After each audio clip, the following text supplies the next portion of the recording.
Sometimes I lay under the moon. I thank God I'm breathing.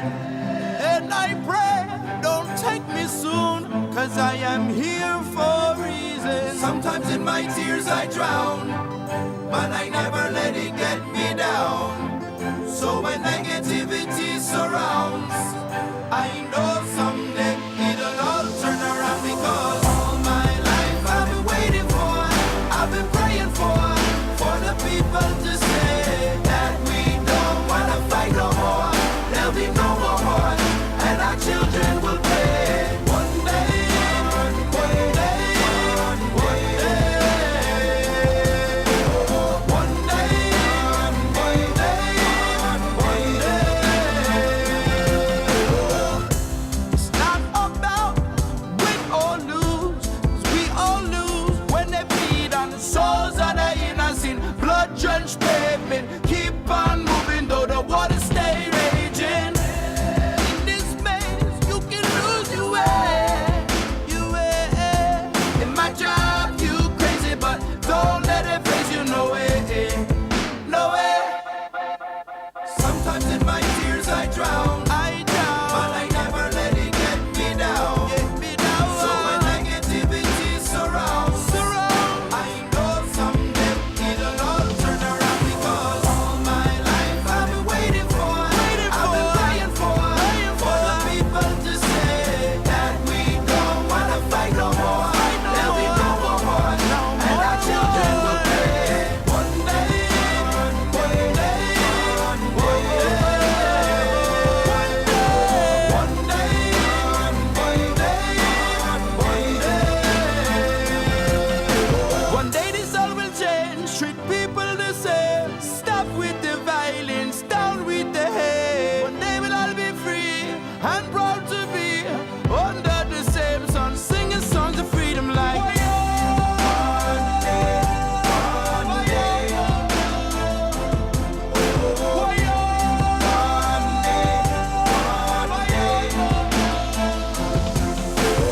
all my life I've been waiting for, I've been praying for the people to say that we don't wanna fight no more. There'll be no more wars, and our children will play. One day, one day, one day, one day, one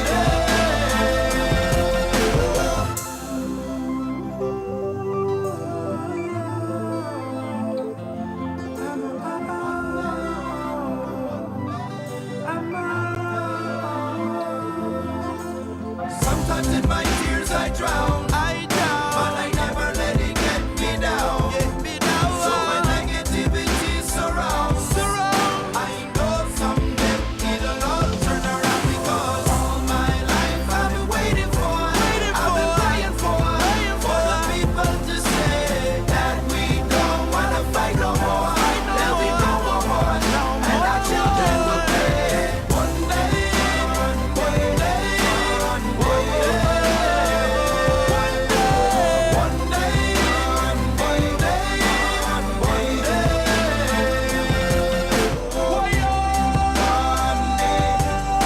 one day,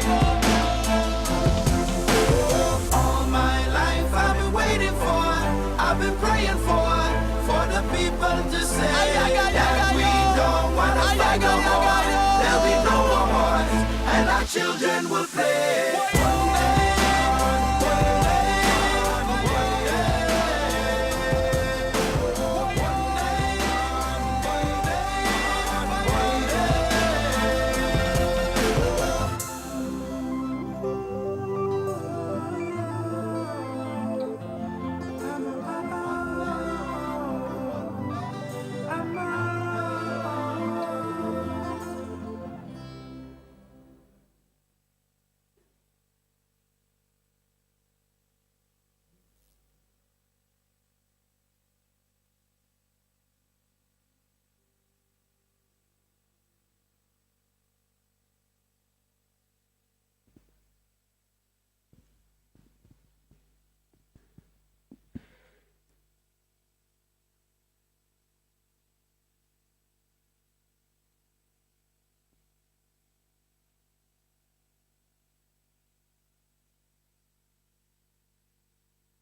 Bonjour monsieur, mais vous savez que vous êtes le premier à vous mettre là, devant cette porte?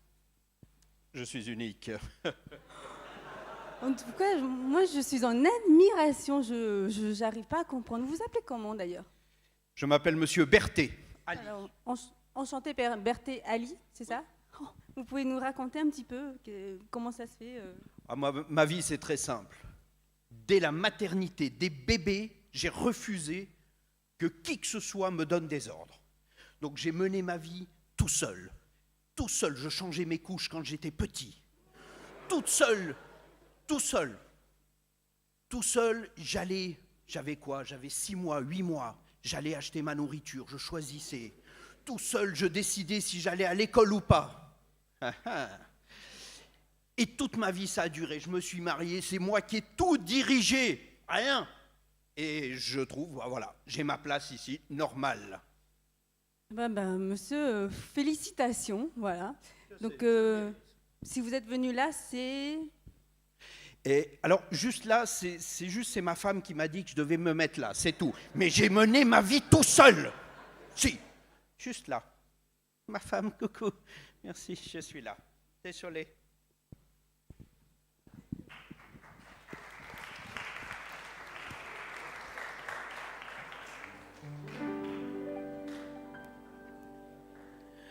Bonjour à tous. Vous allez bien? Bonjour à tous. Ah, là, j'ai cru que j'étais toute seule, j'ai eu peur. Pas envie de chanter toute seule ce matin. Alors, avant de chanter ensemble, j'ai juste 2 petites infos à faire passer. Pour les étudiants de la faculté de théologie, juste après ce programme, nous vous rappelons que donc, vous avez 1 heure de tutorat dans vos salles respectives. Eh oui. Ensuite, à partir de demain jusqu'à vendredi, il y a un temps de prière organisé dans la salle du conseil de la faculté, ouvert à tous ceux qui le souhaitent. Voilà, alors je vous propose de vous mettre debout. Et nous allons chanter un chant que j'aime beaucoup, c'est très vivant. Donc lâchez-vous, laissez-vous aller. Chantons car Dieu est là.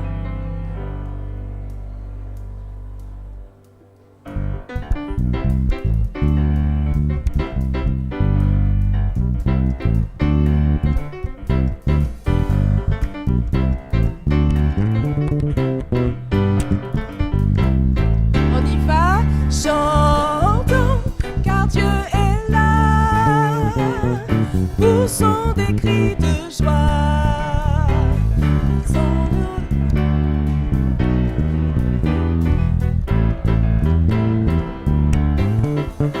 Chantons le roi des rois.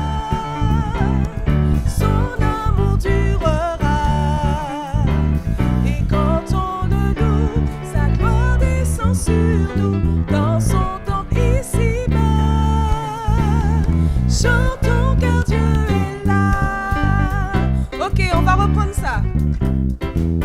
C'est bon, c'est réchauffé. Chantons car Dieu est là. Poussons des cris de joie. Dressons-lui un trône de reconnaissance, un palais de louange. Chantons le roi des rois. Son amour durera. Et quand on le loue, sa gloire descend sur nous. Dans son temple ici-bas. Chantons car Dieu est là.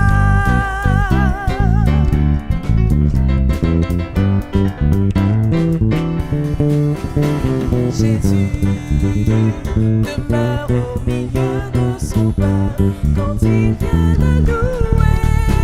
Jésus demeure au milieu de son peuple quand il vient l'adorer.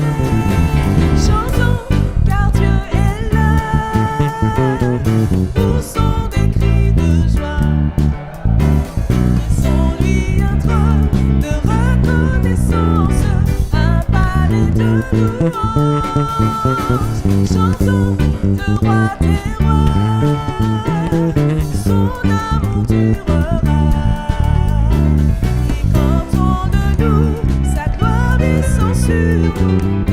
s'entend ici-bas. Chantons car Dieu est là.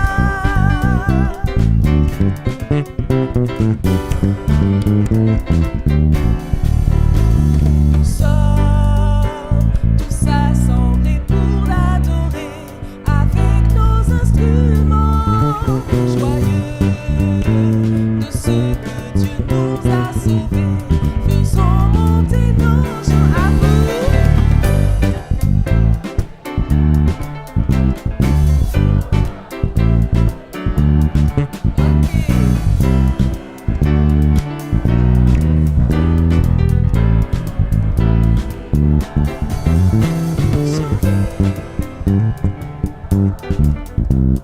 Son amour durera, et quand on le loue, sa gloire descend sur nous, dans son temps ici-bas. Chantons car Dieu est là. Chantons car Dieu est là. Chantons car Dieu est là.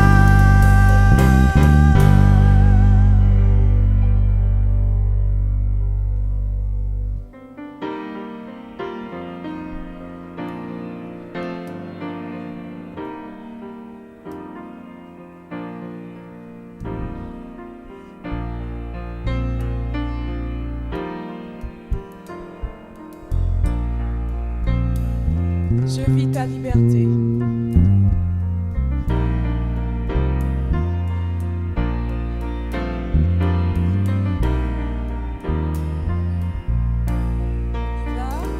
Où sont enfouies mes fautes? Où a fui mon péché? Quel est le poids qui les couvre? Du soleil levant au ciel couchant, plus une ombre ne voile ma route.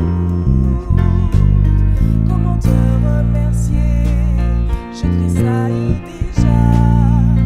Mon âme tremble de joie, car je pleure et je ris. Je suis ivre de toi, car je vis ta liberté. Car je vis ta liberté. Reprends. Où sont enfouies mes fautes? Où a fui mon péché? Quel est le poids qui les couvre?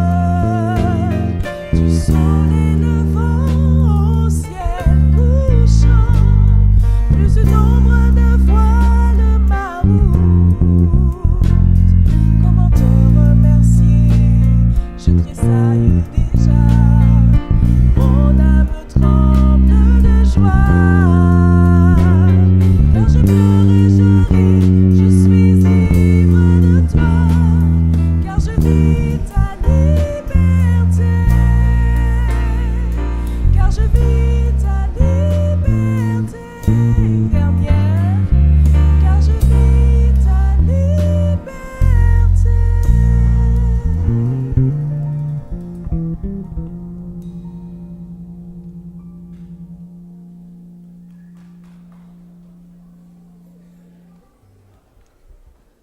Alors avec Théo, nous voulons prier Dieu, donc c'est pour ça que nous vous demandons de rester debout et nous accompagner dans la prière. Seigneur, je te demande d'accompagner chaque collégien ici et merci pour la parole que tu peux nous offrir. Oui Seigneur, nous sommes ici dans ce deuxième rendez-vous et surprends-nous. Nous allons écouter Pierre parler de liberté. Peut-être que certains d'entre nous, nous pensons que nous sommes déjà libres, mais Seigneur, je t'invite à toucher nos cœurs pour vraiment être face à cette réalité. Est-ce que nous sommes vraiment libres? Et nous te remercions Seigneur d'être parmi nous, au nom de Jésus. Amen.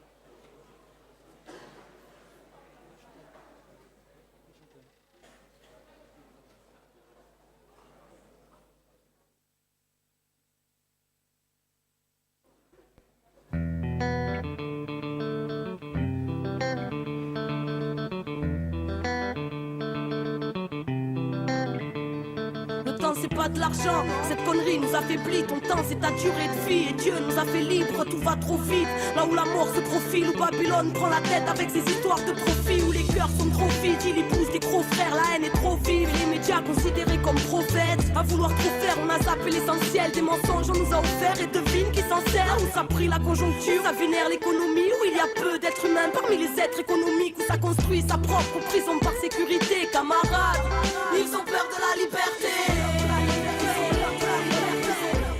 Ils ont peur de la liberté.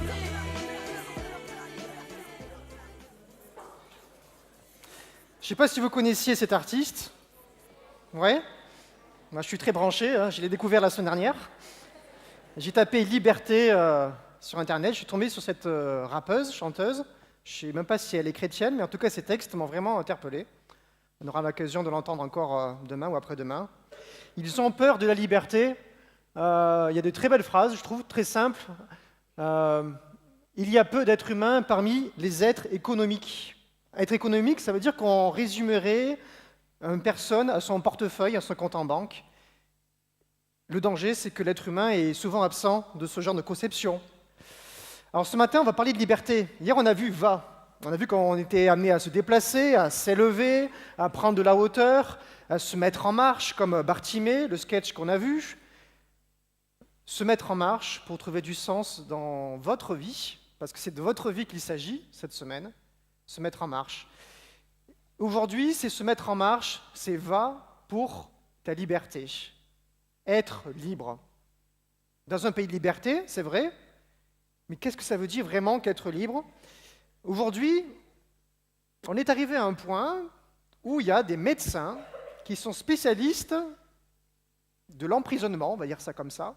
Alors, c'est un mot compliqué, c'est l'addictologie. Addictologie, c'est-à-dire c'est des médecins qui vont spécialement s'occuper, qui vont donner des thérapies, des soins pour les gens qui ont des problèmes de dépendance. Ils sont devenus dépendants à certaines choses, et il y a des gens qui se consacrent à ça. Et il y a un bouquin très intéressant, pour ceux qui aiment lire, du professeur Michel Lejoyeux, il porte bien son nom, un bouquin qui s'appelle « Du plaisir à la dépendance ». Du plaisir à la dépendance. Et en couverture, vous reconnaissez tous Marilyn Monroe, qui avait quelques petits soucis de dépendance, et qui avait tendance à les accumuler même. Une citation de cet auteur, que moi, en tant que pasteur, je n'aurais pas osé dire parce qu'on me prendrait pour un fou, mais lui, ce médecin, qui n'est pas chrétien au passage, dit « La pression de la société qui tend à nous rendre tous dépendants me donne envie de dénoncer un système d'addiction généralisé. » Un système d'addiction généralisé. Alors addiction, ça veut dire qu'on devient dépendant de quelque chose, qu'on a besoin de le prendre, de le faire, sinon on se trouve pas libre du coup. C'est fort les mots quand même. Hein. Et lui dit, dans toute l'histoire de l'humanité, on n'a jamais connu ça. Un système d'addiction généralisé. Le supermarché de la prison, le supermarché de la dépendance. À bas prix, ou parfois le prix est très très cher à payer. Combien de femmes, combien d'hommes, aujourd'hui, sont d'ailleurs des barreaux, non pas forcément de prison, même s'il y en a toujours trop, mais des prisons, on va le voir, qui s'offrent à nous gratuitement ou à bon marché. Alors, je ne vais pas faire l'inventaire, parce que ça va casser l'ambiance, mais quand même, dans ce bouquin, il parle de quelques addictions, et c'est bien de temps en temps de faire un petit peu le point. Moi, je le fais en tout cas. Évidemment, ce qu'on appelle les drogues. Alors lui, drogue dure, drogue douce, lui dit ça c'est juste une supercherie, il n'y a pas de drogue douce. À partir du moment où ça rend dépendant. L'alcool, évidemment, hein, en France, on a des petits soucis avec l'alcool.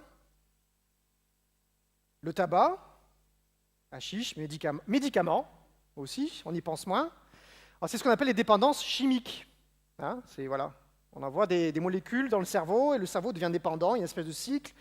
Et c'est atroce, évidemment, c'est terrible parce que du coup, on devient vraiment prisonnier de certaines choses. Alors, je passe vite là-dessus parce que c'est assez évident. Internet, les séries, je vous mets à l'aise, hein, j'aime bien Internet. Hein, je sais que ce mois-ci, il y a la dernière saison de How I Met Your Mother qui va reprendre. Voilà, je crois que c'est la semaine prochaine d'ailleurs, je crois. Mais je ne suis pas dépendant. Et j'attends vivement que la 3e saison de Homeland aussi reprenne. Très bonne série. Bon, alors c'est bien, mais,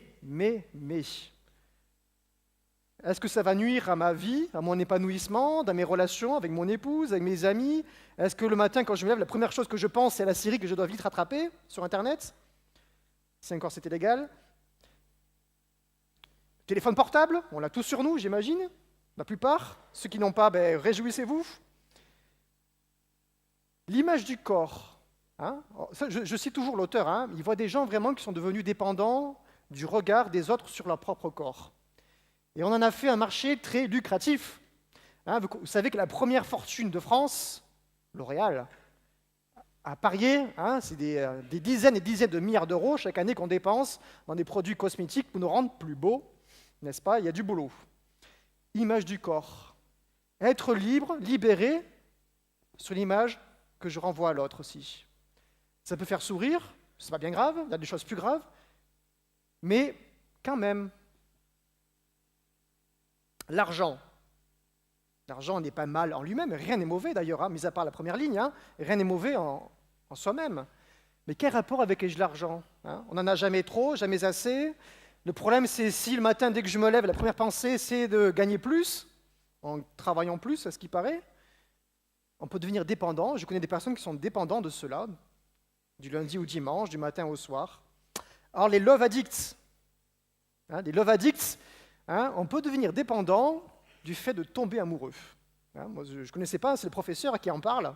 Hein. C'est vrai que quand on tombe amoureux, ça sécrète des molécules dans notre corps, et on peut devenir dépendant de cela. Ça peut devenir dangereux aussi. On peut être dépendant du pessimisme. Hein. Je vais bien quand ça va mal. Hein. La jalousie, la superstition, le travail compulsif, c'est-à-dire, voilà, j'existe parce que je travaille. Le travail est très bien, c'est une bonne chose comme le reste, hein, mais la dépendance, nourriture. J'aurais tendance à passer vite sur le dernier, là, mais j'ai des petits soucis avec mon frigo, voilà. Hein, c'est tellement pratique, quand on a un petit souci, un petit chagrin, d'ouvrir son frigo, hein, et j'ai tendance à faire cela. Et quand mon frigo est vide, je le remplis. Faites le point pour vous. Hein, on les connaît tous, plus ou moins, ces choses. Il y en a auxquelles on ne pense pas. Il y en a d'autres, hein, parce que le bouquin, il y en a beaucoup d'autres. Parfois, ma vie peut ressembler à cela. Hier, vous vous rappelez, on parlait d'un bocal. Hein, on nous emprisonne dans un bocal et on peut en sortir. On va voir cette semaine, on est en train de le faire. Je suis emprisonné dans ma petite vie, j'ai l'impression qu'il n'y a pas d'horizon, pas trop de sens dans ma vie. Et alors, je vais l'occuper, cette petite vie. Je vais l'occuper, je vais la remplir. Hein, on voit une télévision, la nourriture, la musique, enfin, voilà, on imagine plein de belles et bonnes choses, mais je reste dans ma bouteille. Elle est remplie de bonnes choses, mais elle est pleine. Et il y a tout un système qui va vraiment miser pour bien remplir cette bouteille. Hein, je ne sais pas si vous connaissez ce petit dessin, je vous laisse le lire. On nous propose voilà, tout un système qui va nous permettre de mieux tenir dans la bouteille. Hein. Donc la télévision, la publicité va laver notre cerveau, c'est le but. Je parle de la publicité. Voilà, c'est toujours attendrissant, un petit bébé. Un petit souci quand même. La publicité, c'est des chiffres en France. 31 milliards d'euros par an. Et j'ai fait un petit calcul, j'ai pris ma calculatrice, j'ai divisé ça par 60 millions d'habitants à peu près. Ça fait qu'on a misé sur vous, c'est impressionnant, hein, moi j'y croyais pas, je refais le calcul 3 fois. Cette année, on a mis 500 € sur vous, sur chaque personne, pour influencer vos modes de vie et vos achats. 500 €. C'est impressionnant. Dans les journaux, dans la rue, la télévision, au cinéma, on paye très cher pour avoir des bouts de votre temps de cerveau libre, pour citer l'ancien PDG de TF1, qui disait « Mon travail, c'est de vendre du temps de cerveau libre ». Je vis là-dedans, je suis né dans cela, hein, bienvenue, mais ça me pose quand même question. Moi qui suis peut-être dans ma petite bouteille. Ah, il y a une autre citation que j'ai oubliée. Frédéric Becbédé, qui a écrit un bouquin 99 francs. Voilà, il était publicitaire, et il est écrivain maintenant. Dans ma profession, personne ne souhaite votre bonheur, profession de publicitaire, parce que les gens heureux ne consomment pas. C'est assez cynique, ça correspond bien au personnage, mais je reste quand même dans ma petite bouteille, pleine de mes séries, pleine d'Internet, pleine de belles et bonnes choses, mais je reste dans ma petite bouteille. Et pour moi, la relation à Dieu, ça va être, on voit un homme qu'on imagine en train de prier, mais au-delà de la prière, un homme qui va voir plus haut que sa petite bouteille, qui se dit, je veux sortir de cette bouteille. La première façon de sortir, ça va être de se mettre en prière, de découvrir qu'il y a un Dieu, de découvrir qu'il y a un sens à la vie, de découvrir qu'on peut aller plus loin. Et ce que Dieu me propose, c'est ça. Voilà la vraie liberté. Je pourrais me dire que là, je suis super libre. Je suis libre de regarder plein de choses, de vivre plein de choses. Mais à choisir entre ça et ça, pour moi, le choix est vite fait. La Bible nous parle d'une loi qui rend libre. La loi qui rend libre. C'est un verset dans la Bible que vous trouvez. La loi qui rend libre. C'est bizarre parce que ce n'est pas deux mots que j'ai tendance à associer. Et pourtant, la Bible me dit qu'il nous donne une loi, une parole qui va me rendre libre. Pour ça, je ne sais pas si vous connaissez, parfois des 10 commandements qui sont sur 2 tablettes. Les 2 tablettes de Moïse. Vous les connaissez, les 2 tablettes?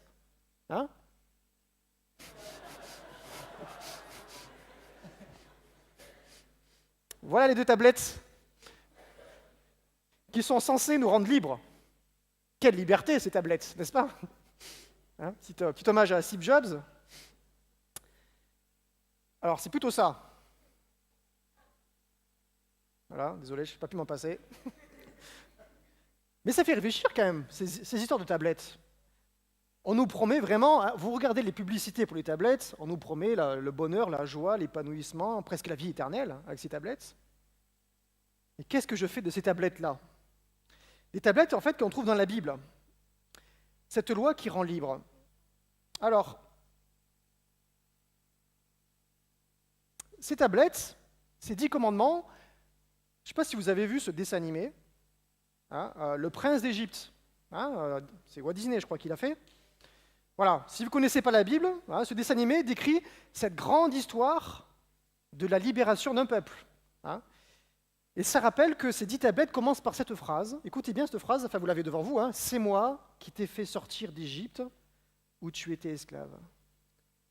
C'est vraiment une phrase fondamentale si on veut comprendre même un tout petit peu de quoi parle la Bible. La Bible parle d'un Dieu qui me rappelle qu'il veut ma liberté. Je suis le Dieu qui veut ta liberté. Et pour ça, il va donner ces 10 commandements, ces 10 tablettes. Vous connaissez ce dessinateur américain, Keith Haring? Quel rapport avec le sujet? Aucun. Sinon que c'est joli. Mais ce peintre, je l'ai découvert il n'y a pas longtemps, il y a une exposition à Paris de Keith Haring. Il a fait une série de 10 tableaux pour dépeindre les 10 commandements. Des immenses tableaux de 3 mètres sur 6 mètres. Et il a fait un dessin pour chaque commandement. On ne va pas les faire les 10 ce matin, juste 2 ou 3, je crois. Le premier, c'est la parole numéro 2, dans les 10 paroles. La deuxième, ne fabrique pas de statue de Dieu, ne te mets pas à genoux devant ces dieux. Et j'aime beaucoup le dessin de Keith Haring. On comprend très vite ces petits bonhommes qui sont en train de s'agiter devant cette sacro-sainte télévision qui agite aussi ce joli dollar. Combien de statues je me fabrique? On sait fabriquer aussi. Faire le point sur ma liberté. La liberté de l'autre aussi, ne pas l'emprisonner. Une autre des 10 paroles, ne tue personne. On connaît tous ça, je pense, cette parole. Tu ne tueras pas, ne tue personne. Ce dessin est très fort, très simple en même temps. Mais Jésus, maintenant que vous avez vu Jésus l'année dernière, Jésus, il y a ce qu'on appelle les compléments de Jésus. Il va dire, tuer, moi j'ai tué personne aujourd'hui, nickel chrome. Mais Jésus va dire, par contre, lorsque tu insultes quelqu'un, c'est de ça dont il s'agit. Tuer avec ses paroles, avec ses pensées. Pourquoi c'est dangereux? Parce que je vais emprisonner l'autre par mes paroles, Je vais emprisonner l'autre dans mes pensées et je le tue à petit feu. Et je me tue moi-même aussi. Préserve ta liberté en évitant ces paroles, ces gestes de petits meurtres quotidiens. Parole numéro 9. Le dessin est un petit peu choquant peut-être, je m'en excuse, mais la parole est forte aussi. Ne pas témoigner faussement. Alors, on voit quelqu'un avec des serpents qui sortent de sa bouche, mais je trouve ça assez juste ce qu'il a dépeint ici. Tu ne porteras pas de faux témoignages, c'est-à-dire que dans tes paroles, tu ne vas pas enfermer l'autre dans des on-dit, dans ce qu'on va raconter. Et souvent, c'est celui qui est absent qui en prend plein la tête. Donc ne jamais être absent. Parce que c'est toujours malheureusement un réflexe que d'emprisonner l'autre dans cette petite prison de ses paroles. Liberté, des paroles de liberté, préserver la liberté de l'autre. 10e parole, ne désire pas pour toi ce qui est à l'autre. Dans notre traduction, tu ne convoiteras pas. Et j'aime beaucoup ce dessin aussi parce qu'on voit que dans la tête, je ne sais pas si vous voyez bien, mais dans la tête de ce bonhomme, c'est bourré à craquer de plein de choses. D'ailleurs, il y en a, je m'aperçois qu'il ne faudrait peut-être pas les voir, mais c'est pas grave. Ce dessin, pour moi, est très fort, parce que la convoitise, c'est vraiment du matin au soir de toujours vouloir ce que je n'ai pas. Et je n'aurai jamais assez. Et je peux m'emprisonner dans ce système de pensée, de toujours remplir. J'aime beaucoup une phrase de Pierre Rabhi, c'est un agriculteur, philosophe aussi, qui dit encore aujourd'hui, à une certaine époque, on se nourrissait, on mangeait pour se nourrir, maintenant on se remplit. On se remplit de vide parfois, on se rend prisonnier de ce trop-plein. Ne vole pas, évidemment, ne pas voler. Vouloir voler, c'est aussi ce qui appartient à l'autre aussi. C'est vouloir voler son identité, c'est vouloir ressembler à l'autre. Je suis ce que je suis, je n'ai pas besoin de prendre de l'autre. Dieu m'a tout donné. Et je suis libre. Et je suis libre de cette liberté aussi. Alors, je reviens en arrière. Vous le savez, ou peut-être pas, vous êtes dans un campus qui appartient, en tout cas, à l'église adventiste, campus adventiste. Et il y a une particularité de ce campus adventiste, de l'église adventiste dans laquelle vous êtes ce matin, c'est qu'ils vivent leur temps avec Dieu, particulièrement le samedi. Je ne sais pas si vous le saviez, c'est le samedi en particulier. Pourquoi cette étrangeté ? C'est pour une question de liberté finalement. C'est-à-dire, la parole dit « N'oublie pas de me réserver le jour du sabbat, le sabbat, samedi. J'ai béni le jour du sabbat. » Bénir, dans bénir, il y a bien. C'est-à-dire que c'est un jour qui est bon. Pourquoi on vit le sabbat, le samedi ? C'est un jour de liberté. C'est-à-dire qu'on vit plein de choses pendant la semaine, le travail, les loisirs, des choses parfois assez pénibles, payer les impôts, regarder le courrier, les factures et compagnie. Et le samedi, je suis libre. Je suis libre. Et lorsque je remarque qu'il y a des choses que j'ai du mal à m'arrêter pendant une journée, c'est un très bon antidote. Si j'ai du mal à m'en arrêter, c'est que j'ai un petit souci avec ça. Je reprends mes séries.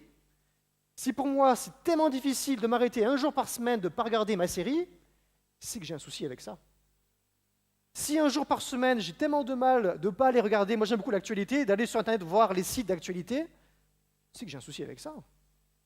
L'antidote par excellence de la liberté. La Bible nous parle d'une femme malade depuis 18 ans. Elle nous dit qu'elle était courbée. Jésus, à son habitude, il ne sait faire que ça, il ne sait faire que du bien, Jésus. Il ne sait faire que du bien. Et quand il va croiser cette femme, il va la redresser, cette femme. Et il y en a qui vont dire, mais pourquoi tu fais ça le samedi ? Le sabbat. Et Jésus va répondre, c'est une phrase de Jésus, est-ce qu'il ne fallait pas la délivrer de sa maladie le jour du sabbat ? Il dit, s'il y a bien un jour de liberté, c'est bien celui-là. Et Jésus, plusieurs fois, va rappeler la liberté, la liberté, la liberté. J'aime beaucoup les énigmes. Qu'est-ce que c'est que ça, donc ? Alors, je vous laisse regarder. Ceux qui ont déjà trouvé, ne dites pas, pour laisser le temps aux autres de réfléchir. Qu'est-ce qui se passe dans cette scène ? Allez, j'entends, il y en a qui ont trouvé. Que sont en train de faire ces hommes? Vous trouvez? Non. Alors je mets une photo suivante, il y en a qui ont trouvé. Ah, c'est une main. Voilà. Merci d'avoir dit. Je reviens un petit peu en arrière. Ces hommes sont en train de construire la statue de la liberté. Vous savez où ça se passe? Petite fierté. En France. Statue de liberté est un cadeau de la France aux États-Unis. Et pour moi, c'est une parabole, cette histoire. C'est une parabole. Ces hommes sont en train de construire un symbole de la liberté. Et qui, encore aujourd'hui, nous marque tous sur la terre entière. Construire la liberté. Toujours à Paris. On voit la tête d'un côté, la main avec le flambeau, et là, la moitié du corps. En plein centre de Paris, d'ailleurs. Construire la liberté, c'est du travail. La liberté, il faut transpirer pour la construire aussi. Construire la liberté, ne pas attendre qu'elle tombe du ciel, mais se battre avec Dieu, je crois, surtout, se battre pour sa liberté, la construire jour après jour, construire et reconstruire sa liberté. C'est un chantier monumental que de construire la liberté. Il y a un jour, il y a encore des échafaudages, mais on construit cette liberté. Et je vous invite vraiment tous à construire votre liberté, à vous battre pour cette liberté. Il faut savoir que peut-être un jour, cette liberté est mise en danger. Cette photo résume beaucoup de choses. Symbole de liberté et symbole de cette tyrannie, de cette violence, de cet attentat à la liberté. Évidemment, on connaît tous ce qui s'est passé il y a quelques années. Il y en a même qui n'étaient pas nés encore, mais ça fait un coup de vieux. Mais j'ai envie de penser à tous ces attentats à la liberté qu'on vit chaque jour, auxquels on ne pense pas. Quand on se promène aujourd'hui à la place des Deux Tours, il y a 2 grands bassins avec d'immenses fontaines. C'est impressionnant. Et tout autour, il y a le nom de tous les gens qui sont décédés ce jour-là, ce 11 septembre. Et comme ça, on marche, on fait le tour, on lit les noms. Puis à la fin, on n'a plus envie de les lire, mais on marche quand même. Et puis d'un coup, il vous tombe des larmes, parce que c'est prenant aux tripes. Mais j'ai envie de dire, là-dedans, il manque beaucoup de noms aussi. Tous ces petits attentats à la liberté qu'on peut subir au quotidien aussi. Combien d'hommes, de femmes, d'enfants, de vieillards, encore aujourd'hui, qui perdent leur liberté dans un système généralisé d'addiction, pour citer le professeur. Vous avez été appelés à la liberté. C'est une parole aussi qu'on trouve dans la Bible. Appelés à la liberté. C'est ma conclusion, c'est la conclusion de la Bible, mais que vous puissiez vraiment aujourd'hui faire le point sur votre liberté et de comprendre que nous avons un Dieu, que Jésus nous appelle à cette liberté les uns pour les autres aussi. Va et construis, bats-toi pour ta liberté et pour la liberté de l'autre.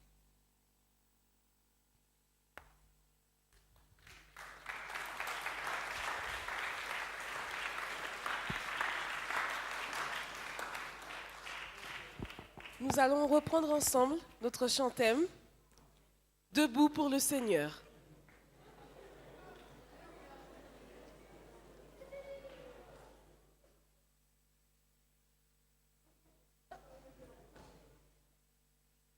Cours, Dolsam.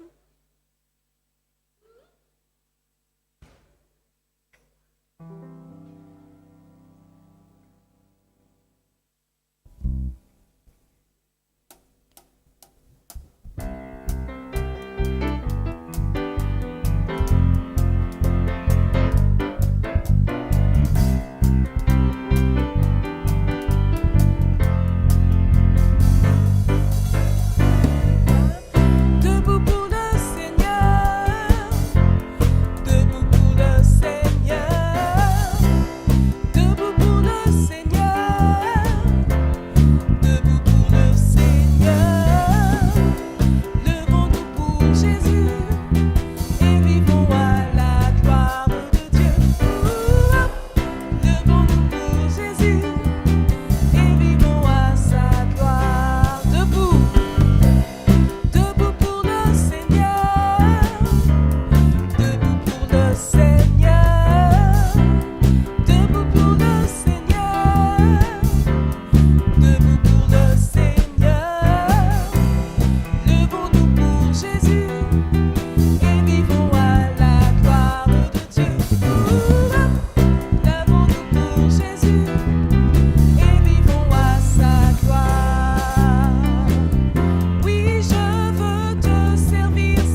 tous d'être venus à notre rendez-vous du matin et nous vous attendons de nouveau demain à partir de 9 h.